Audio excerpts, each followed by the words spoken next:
Assalamualaikum warahmatullahi wabarakatuh.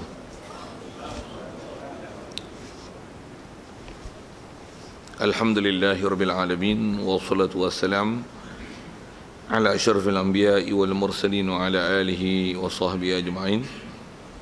Subhanaka la ilma lana illa ma 'allamtana innaka antal alimul hakim. La hawla wa la quwwata illa billahil aliyyil azim. Rabbi shrah li sadri wa yassir li amri wahlul 'uqdatam min lisani yafqahu qawli. Allahumma aftah alaina bi futuhil 'arifin bik. Allahumma ij'alna minal ladzina yastami'una al-qawla fayattabi'una ahsana. Allahumma 'allimna mimma jahilna wanfa'na bima 'allamtana wa zidna 'ilman nafi'a ya rabbal alamin.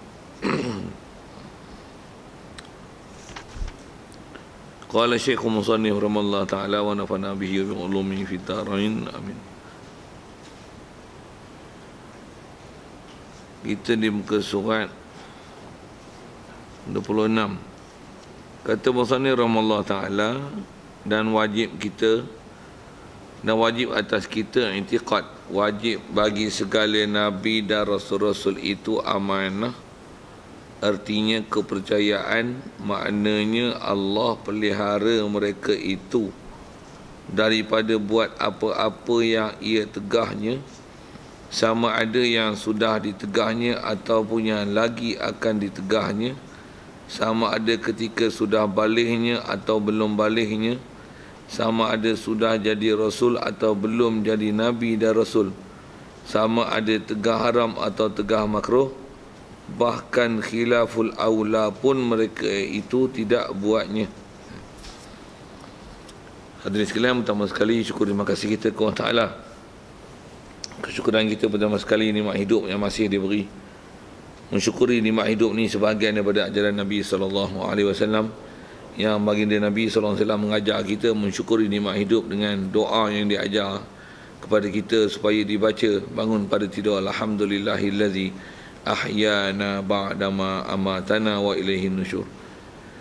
Yang kita puji Allah Ta'ala di atas nikmat dia hidupkan kita selepas dia mati yang kita. Ahyana ba'dama amatana, dia hidupkan kita selepas dia mati yang kita dengan ditidurkan kita.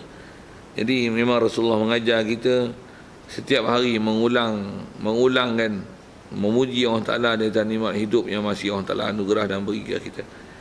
Syukur kita apatah lagi bila hidup kita ni dalam keadaan Islam, yang kita dah Islam sejak lahir lagi, yang sebab kita Islam ialah mak ayah kita Islam. Walaupun begitu, Allah Ta'ala berikan kita boleh ke masjid, ke surau, boleh datang ke majlis ilmu. Dengan itu dapat kita belajar dan fahami ajaran-ajaran Nabi kita Muhammad sallallahu alaihi wasallam.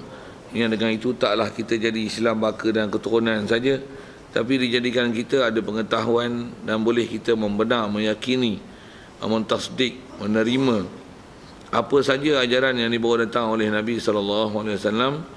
Yang apatah lagi syukur kita bila Allah Ta'ala jadikan kita dengan kita membenarkan ajaran Nabi itu, kita boleh taat, patuh, ikut perintah dia dan tinggalkan larangan dia. Jadi syukur kita banyak-banyak Allah Ta'ala bagi kita nikmat hidup dalam keadaan Islam, iman itu, dan dijadikan kita pula boleh taat, patuh perintah dia, dan diberi pula kesihatan, kelapangan masa. Yang kalau kita perhati nikmat-nikmat ni, tak semua orang Islam kita dapat nikmat-nikmat itu, tapi Allah Ta'ala beri nikmat itu kepada kita. Syukur juga diberikan kita keupayaan malam ni untuk boleh datang solat maghrib berjemaah, dan diberikan kita kesempatan sekali lagi untuk boleh berada dalam majlis ilmu, dan insya-Allah kita manfaatkan pertemuan kita malam ni, meneruskan bacaan kitab kita daripada kitab Baku Iman insya-Allah.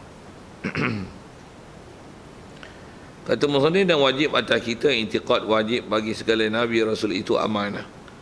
Hadirin sekalian, apa yang kita nak sambung ni masih bicara bab rasul.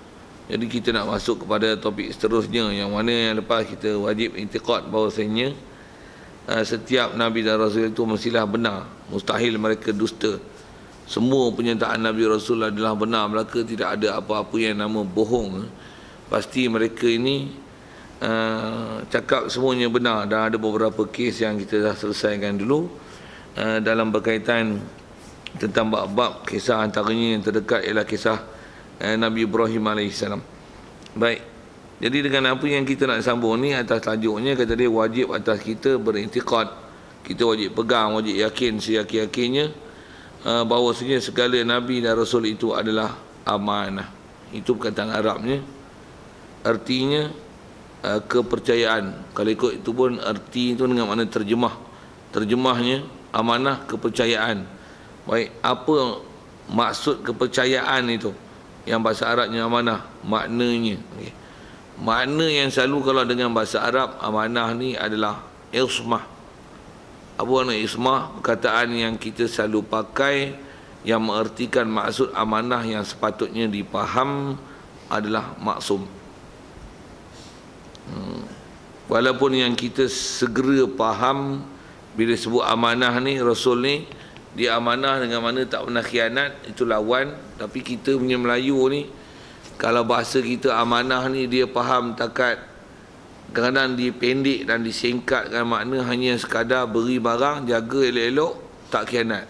Selalunya kita terfaham gitu saja. Sedangkan dia ada makna besar yang nak dipahamkan ke amanah itu. Jadi amanah tu maksudnya apa? Saya sebut tadi, kalau bahasa Arabnya amanah, bahasa lainnya disebut ismah. Apa dia? Ismah. Ismah kalau dengan bahasa kita ni yang selalu kita pakai mengertikan maksud tersebut adalah maksum. Apa makna maksum? Tak buat dosa. Okey. Jadi bila Rasul bersifat amanah, maksudnya kalau atas huraian maksum tu, amanah tu dengan makna dia tak pernah cuai, tak pernah khianat terhadap wahyu yang Allah Ta'ala perintahkan pada dia untuk dia laksana, sama ada dia kena laksana itu atas suruhan wajib ataupun suruhan sunat. Begitu juga suruhan itu suruhan larangan, yang ni haram supaya ditinggal, dan suruhan larangan yang ni adalah makruh. Wajib itikad bahawasanya amanahnya Nabi Rasul ini, dia tak pernah khianat dengan pantang larang itu. Pantang larang haram-haram. Begitu juga tak pernah khianat dengan mencuaikan kewajipan itu. Itulah maksud yang sepatutnya dipaham dalam bab amanah. Itu yang bahasa lain yang kita dah selalu pakai adalah maksum. Cuma kadang-kadang kita faham maksum ni hanya pandang pada sudut Allah Ta'ala pelihara. Allah Ta'ala pelihara. Memang istilahnya Allah Ta'ala pelihara. Tapi seolah-olah macam Nabi ni sendiri Allah Ta'ala tak jadikan dia taat, dia pun seolah-olah ada kecenderung untuk buat jahat, jadi Allah Ta'ala pelihara. Kadang-kadang dia terfaham macam tu kan. Tapi kalau ikut makna maksum ni bukan macam tu. Tapi wajib itikad, maksudnya maksud amanah ni, maksudnya sifat amanah tu ada pada Rasulullah, pada Nabi-Nabi dan Rasul. Dengan mana mereka ni memang Allah Ta'ala jadikan mereka ni adalah orang yang berdisiplin. Antara disiplin tu, disiplin dalam bab ketaatan dan kepatuhan pada Allah Ta'ala. Disiplin dia tu adalah dengan dia melaksanakan hak wajib, tak pernah ada benda sunat yang dia cuai. Begitu juga tak pernah ada nak buat benda haram. Bahkan yang kata haram, makruh pun tak pernah diusik. Bahkan yang kata hak makruh, yang harus pun dia takkan buat atas dasar untuk berseronok dan berlazat, melainkan dia buat adalah sebagai dalil untuk menunjuk dan mengajar kepada kita bagaimana nak melaksanakannya. Hak tu yang ada pada Nabi Rasul. Jadi wajib kita itikad amanahnya mereka adalah di tahap itu, yang berbanding dengan bahasa. Walaupun kalau ikut betul lah mana tu, tapi takut dia hanya memahamkan hanya dari sudut Allah memelihara, sedangkan Rasulullah pun, Nabi-Nabi pun, Rasul-Rasul pun ada juga teringin nak buatkan kejahatan. Seolah-olah nanti dia terfaham gitu. Kalau tak faham gitu, bagus, memang tak sepatutnya macam tu. Tapi takut dengan bahasa kata Allah Ta'ala pelihara, dengan makna mereka sendiri tak pelihara diri mereka, seolah-olah gitu. Takut gitulah. Sepatutnya memang kena faham Allah jadikan mereka orang-orang yang terpelihara. Kena faham gitu. Dengan mana Allah Ta'ala memang dah pelihara mereka daripada kecil. Istilah pelihara tu Allah Ta'ala jaga. Allah Ta'ala telah mentakdirkan, kalau kita nak gunakan bahasa itu, Allah Ta'ala telah takdirkan azali lagi. Nabi Rasul ni memang selected person. Dia tidak akan ada apa-apa istilahnya cacat, cedera, silap, salah yang nanti bila dia sampaikan mesej dakwah dia, ada orang boleh petikaikan kenabian dan kerasulan dia, begitu juga akhlak peribadi dia, khususnya dalam bab amanah ini, yang seolah-olah dia sendiri pernah khianat, dia pun sendiri engkar perintah Allah Ta'ala, dia pun sebelum ini pernah berkelakuan tak elok. Dengan itu, bila dakwah dia buat, nanti ada orang, ada umat dia boleh menggunakan hujah itu untuk menolak dakwah dia, untuk melaksana atau meninggalkan apa-apa suruhan dan larangan. Allah Ta'ala dah pelihara Syiah semua tu. Itu istilah Allah Ta'ala pelihara. Pelihara dengan mana kita wajib intikad, azali lagi, sedia lagi. Allah Ta'ala dah memang jadikan Nabi Rasul ni, tu yang saya nak guna bahasa selected person. Allah Ta'ala pun maklumkan dalam Quran dengan firman-Nya, Allahu a'lamu haitsu yaj'alu risalatah. Dia amat mengetahui di mana dan kepada siapa untuk diberikan sifat kerasulan ini. Maksudnya Rasul yang dipilih, dia bukan baru nak pilih, bahkan dia memang dah jadikan Rasul ni orang yang memang betul-betul pilihan. Dia telah memelihara segala bab yang kalau pandang pada sudut sebab, tidak ada orang boleh nak argue Nabi dan Rasul di atas faktor-faktor luaran selain daripada bab utusan yang diutus tu. Maksudnya orang tak akan boleh petikai dari sisi sudut keturunan, akhlak, perangai masa kecil, peristiwa lampau, nostalgia yang lalu, pilihlah bahasa moden itu sekian. Tidak ada sesiapa boleh berhujah ke Nabi Rasul untuk menolak apa-apa perintah ataupun larangan yang dilarang, hanya dengan adanya mungkin kesilapan peribadi mereka yang telah lalu menyebabkan gagalnya mesej dakwah yang orang tak mau ikut, disebabkan mereka pulangkan paku buah keras yang turut pepatah Melayu kita kepada Rasul, kata kau pun dulu macam tu juga. Tak ada. Itu maksud maksum. Itu maksud amanah yang kita nak pelihara, nak faham ni.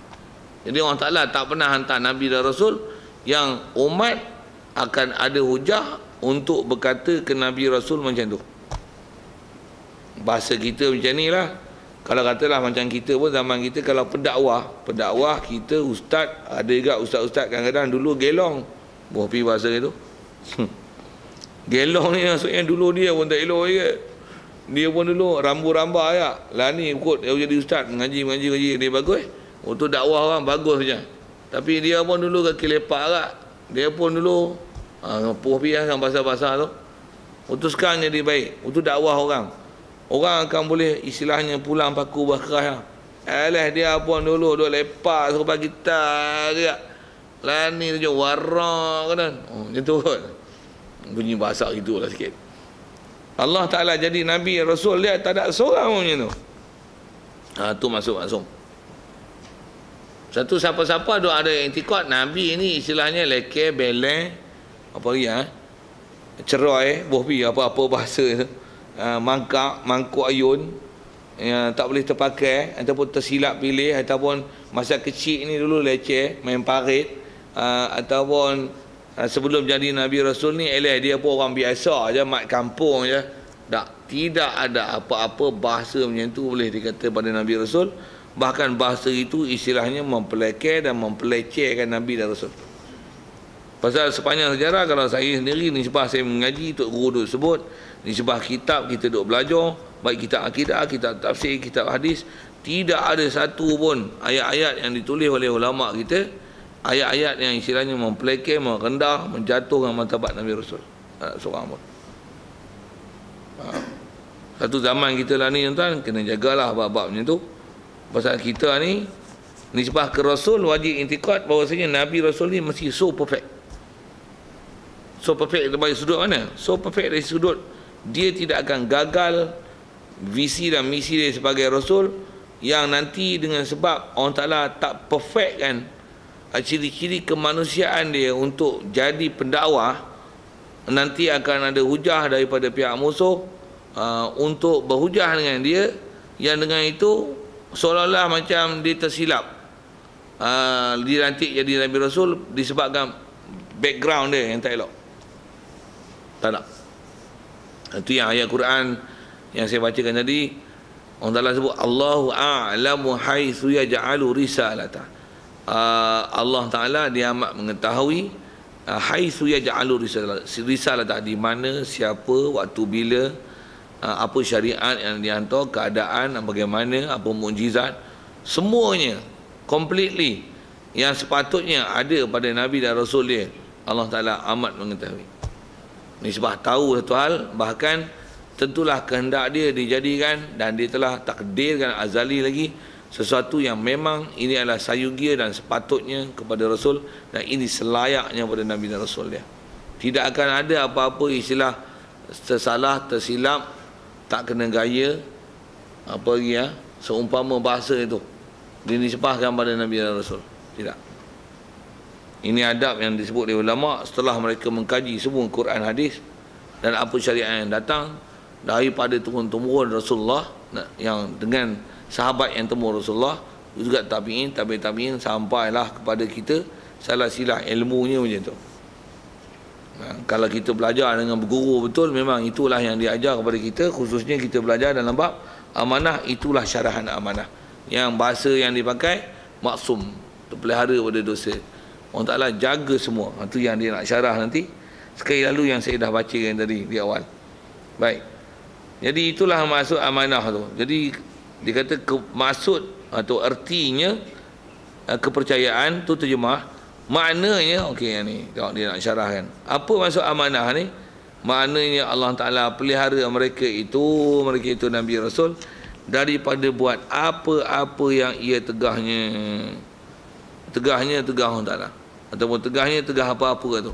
Apa saja yang Allah Ta'ala tegah, pasti tidak akan ada apa-apa yang Nabi, istilahnya Nabi Rasul langgar, apa lagi engkar, apa saja bahasa itu, tak mana khianat, tak peduli, ataupun ada berkeinginan, bernafsu untuk membuat perkara-perkara yang istilahnya larangan Allah Ta'ala. Oh, tidak sama sekali. Ya. Yang tu pun ada depan lagi jumpa insya-Allah. Memang kitab kita ni special bab tu. Memang dia sebut. Satu ayat yang kita selalu dengar kisahnya, antaranya bab-bab Nabi Adam lah. Pasal Nabi Adam lah antara kisah yang besar, selalu orang duk cerita. Tapi bila tak faham format Nabi Rasul ni, cerita tak betul. Tak betul tak mana? Nabi Adam pun buat salah juga. Buat salah tu. Salah tu berdosa tak? Dia kata, berdosa. Nabi makan buah khuldi. Andisat. Memang makan, tapi berdosa ke? Hak tu yang nak bagi jelas. Hak tu yang mesti bagi clear.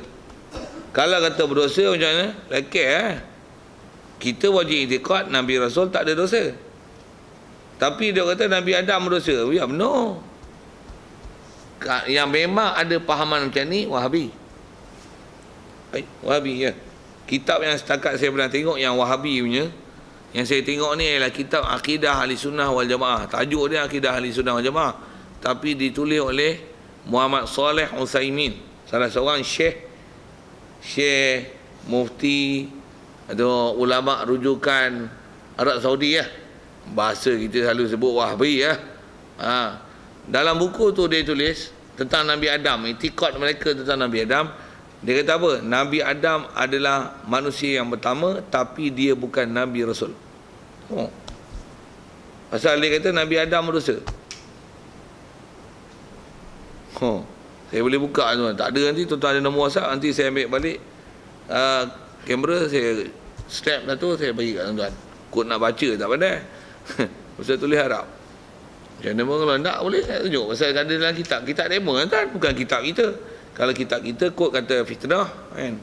Macam dia membuat pesta anjing. Kalau kata kita yang fitnah dia membuat pesta anjing, tak demo yang kata kami yang anjurkan. Apa cerita okey. Sikitlah kat situ. Jadi macam mana nak selesai tu? Yang tu yang akan nak selesaikan. Sikit lagi boleh rasanya memang kita akan jawab tu, tapi baca ke depan sikit. Pasal dia nak sebut format dulu. Macam mana pun saya nak sebut gini, sebelum nak teruskan baca tu, kita kalau ikut apa yang ulama kita ajar, Kalau nisbah ilmu, kita diajar ilmu tauhid dulu, ilmu fiqh dulu, ilmu tasawuf dulu. Pandai ilmu-ilmu yang istilahnya ilmu alat untuk memahamkan kalam Arab. Pasal Quran Arab, hadis Arab.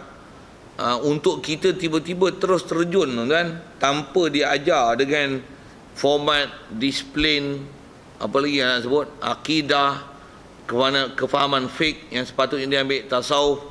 Kalau kita tak diajar sempurna hak tu, bersama dengan alat yang tak cukup, tiba-tiba terjun ilmu tafsir. Tu yang jadi macam kisah Nabi Adam tu. Tauhid tak mengaji, macam kita nak belajar kitab ni. Fiqh lagi lah, tasawuf lagi jauh kan. Mana pernah khatam langsung. Khatam apa? Kitab pun kadang tak pernah jumpa. Apa lagi yang sebut? Quran pun baca ke dalam kabut.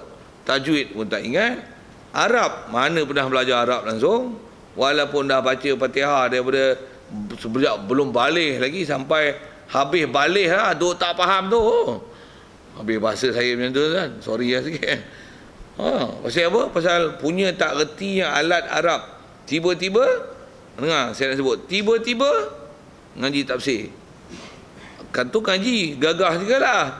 Ni tiba-tiba baca tafsir, lepas tu give their own explanation. Ni yang kacau. Ni yang fenomena jadi negara kita ni. Yang tu yang putih beliung, topan tak pernah jadi putih beliung Malaysia. Putih beliung, mai Kelang putih beliung, Kedah putih beliung. Tak tahulah tu apa bala isyarat tu mesti ada kan. Kita disuruh beringat benda-benda itu. Bala tu mengajar kepada kita supaya beringat amaran nak kena. Kalau tak kena kali pun, adik kena kod lain, naik 2 kupang. Macam-macam tuan-tuan. Tak kadang-kadang kalau saya kata gini, biar kena bencana itu tak apa, kita beringat sikit daripada stay cool and calm. Rasa macam aman, damai, merdeka, macam tak ada apa benda. Kalau saya biar huru-hara gitu, baru kita berakal, baru kita tahu yang ni salah, yang ni sesat, yang ni tak betul, yang ni kepala otak sewil, baru kita tahu. Sikitlah usik itu. Macam mana pun nak sebut, zaman kita lah ni banyak fenomena itu. Hatta jangan kata orang awam, ustaz-ustaz macam tu, walaupun label dia ustaz, tapi terang mana ustaz dia? Ustaz ni kadang tauhid pun tak mengaji, tapi ngajar tafsir. Tafsir pun kadang dia tak pernah ngaji. Dengar saya sebut tu. Kasar sikit lah cakap macam ni. Dengar saya sebut tu. Tafsir pun kadang dia tak pernah ngaji, tapi mengajar tafsir. Hadis pun tak pernah belajar, tapi baca syarah hadis. Dengar saya cakap. Saya ngaji dulu Tok Guru pantang besar tu. Pantang besar macam mana? Pasal saya dengar saya sebut kalau saya nak sebut tu pasal saya nak sebut disiplin ilmu. Tu yang ulama kita ajar. Ilmu tauhid dulu, fiqh dulu, tasawuf dulu. Lepas tu baru ajar tajwid tu memanglah pasal nak baca Quran. Tu nak baca. Konten dia ajar tauhid, ajar fiqh, ajar tasawuf. Betul kau nak pandai, barulah pergi belajar Arab, nahwu, saraf, lughah, balaghah, mantiq. Pasal apa? Usul fiqh, usul tafsir, masalah hadis, semua kena belajar, baru pergi terjun tafsir dengan hadis. Pasal apa? Pasal dia alat. Tak ada tu tumpah. Pasal dia adalah format. Pula tu mereka ni yang bagi panduan dekat kita, mereka yang pakar. Mereka dah ada full experience dalam bab itu. Dia dah bagi kita formatting macam mana. Guideline dia ada. Jadi kalau kita masuk, dia tak ada alat. Kalau tak faham pun kita akan kata, sorry tak faham, tak ingat masalah ni. Ataupun ada tengok baca muskil apa, kita akan tahu cara nak menyelesaikan pasal format yang telah dia ajar. Itu saya nak sebut apa ulama kita dan disiplin ilmu dia ajar. Sama macam prinsip itu, saya nak sebut gini. Yang nak kata mesti ajar asas-asasnya dulu sebelum terjun pergi buat. Terjun masuk. Saya sebut misalnya ilmu yang memerlukan profesionalisme, perlukan profesional. Apa dia? Ilmu kedoktoran. Doktor bedah berapa tahun tuan-tuan? Agak-agak dia nak jadi doktor bedah. 7. Dengan praktikal 9 tu. Jangan tak tahu tuan, saya tahu. Ni pasal ada kawan-kawan saya doktor. Doktor profesional. Dia kata untuk dia boleh jadi doktor profesional, tahap dia tu 9 tahun tu. Tu pun dengan disiplin ilmu yang sangat ketat. Maksudnya sebelum dia nak boleh pergi pegang pisau, boleh bedah orang hidup ni, ilmu yang istilah teori ni tak usah semak bertulis bulanan apa, dia bukan copy paste assignment tau. Dia sampai dia boleh proses sendiri. Kalau dia bagi satu bahan, kalau katalah yang bedah, kalau yang jenis apa, pasal dia sebelum nak pergi ke bedah tu macam-macam bab dia punya background, backup file dalam ilmu kedoktoran, ilmu sains, ilmu perubatan, ilmu jantung, darah lah, apa-apa semua dalam kepala kan, semua dalam kepala. Sebelum dia boleh pergi, seret, nampak senang, seret. Nak mampu tak kena gaya tu. Mesti full experience dengan full knowledge baru boleh pergi bedah tau. Dengar saya sebut ilmu akademik. Saya nak cerita ilmu akademik, tuan-tuan faham ilmu agama macam mana. Saya nak cerita dalam tu sikit dan kita tengok nanti. Masalah saya nak cerita ikut ahlu tadi. Dan kita tengok macam mana nak bedah lah. Macam mana nak buat. Jadi saya nak kata kalau doktor kalau buat bedah tu, kalau kita bagi satu bahan, dia boleh masuk amal dengan alat yang ada, dia tahu apa nak pakai, dia boleh test yang ni apa bahan, kebus yang ni, dia test bahan apa dia nak buat. Kalau tak ada dia boleh pancur ke dalam, dia campur, dia ambil, dia buat radas, dia susun dengan retot stand. Saya tahu, saya biasa duduk amal tuan-tuan, saya biasa duduk amal, tapi bukan pembantu amal, just a student, kelas sains dulu. Mak kimia cerita ni. Makmal fizik lah. Makmal biologi tengok rangka tulang ketui, ni tulang apa, pentapogesis apa nama-nama tu. Reti saya nak masih ingat lagi walaupun dah tinggal 30-40 tahun dulu. Apa saya nak cerita? Mesti tahu spesifik satu dengan ilmu dia macam tu. Lepas tu dah diuji, dah test periksa lulus dengan grade betul dia punya credit hours dia mengaji dengan talaki, guru dia pun bersyarah, berapa orang bersyarah pakar tu. Semua pakar-pakar tu. Tengok dia buat kerja banyak dulu. Niatang dulu. Dia bedah macam ni, jahit macam ni. Baru keluar sijil, baru dia boleh proses. Tu pun dalam perhatian. Pula tu setiap tahun akan diuji. Lepas tu baru boleh bagi istilahnya grant, kelulusan untuk engkau boleh amalkan ilmu kedoktoran kau. Kalau tidak, engkau mampu ke orang. Itu disiplin ilmu perubatan. Saya tanya sikit gini, ilmu perubatan dengan ilmu akidah mana bahaya? Mana dia punya mudarat besar lagi? Kalau mati akidah betul tak ada masalah kan? Tapi kalau akidah betul, even you sihat, you dah mati sebenarnya. Dengar dia. Jadi nak sebut, siapa yang boleh pergi baca Quran tafsir, baca. Siapa? Tauhid dah selesai. Fiqah dah selesai, tasawuf dah selesai, Arab tu saya semak pasal Arab semua. Okey, betul saya cakap. Berapa tahun tuan-tuan nak mengaji agak-agak dah boleh tu? Kalau doktor 9 tahun dengan praktikal tu ya. Kalau nak kata tauhid, berapa kitab tauhid sepatutnya kena mengaji? Berapa kitab fiqah sepatutnya kena khatam? Berapa kitab tasawuf yang mesti habis? Berapa orang guru yang mesti dia mengaji? Lepas tu berapa tahun dia kena talaki? Berapa kredit hours yang dia mesti dilalui? Berapa periksaan yang mesti ditempuh? Berapa orang yang dah test dia, hafalan Quran dia, hadis dia, bahasa Arab dia, tauhid dia, tasawuf dia. Pula tu pernah dengar dia mengajar dan guru mengiktiraf, ni bagus, ambil dia. Nak ngajar, ambil dia, dengar dia mengajar. Berapa orang? Berapa orang yang memang melulusi proses tu? Kalau saya memang saya lulus waktu dengan Tok Guru saya. Saya boleh sebut itu. Saya lulus dengan Tok Guru. Pasal saya sampai sebelum akhir, kalau saya sebut Fatihah, saya ngaji dengan dia. Kalau betul-betul saya ngaji betul-betul tu, yang saya menghadap betul 6 tahun lah. Tapi proses saya duduk dengan dia nak meninggal 19 tahun. Saya punya pengalaman ngaji. Akhir umur dia sampai tahap dia mengajar kat luar apa. Bila dia tak ada nak mengajar kat luar, bila ada orang nak minta, kata dia, kami nak anak murid Tok Guru, anak murid Patih mengajar kat masjid kami. Dia kata ambil nama ustaz ni, ditanya dia boleh mengajar tak? Nama dia sebut tu nama saya. Saya bukan nak upgrade diri, tapi saya nak kata saya punya proses ilmu saya belajar dengan Tok Guru macam tu. Nama kita disebut. Kalau baca khutbah pun gilir dia, Dia tengok kita main masjid, gilir dia baca khutbah kan. Dia ambil Ustaz Mat, dia panggil saya Ustaz Mat, kamu baca khutbah. Baik. Mula-mula dulu tolak agak, ketar agak, baca depan tu guru oi. Tak, dia iktiraf lah. Baik. Mula-mula saya tolak, saya kata ketar tadi. Dia tanya orang, rupanya tak ketar pun, saja ayat depan tu guru. Takkan nak kata, tak apa, saya memang boleh baca, mampu yang aku itu. Dia bagi, ambil baca. Yang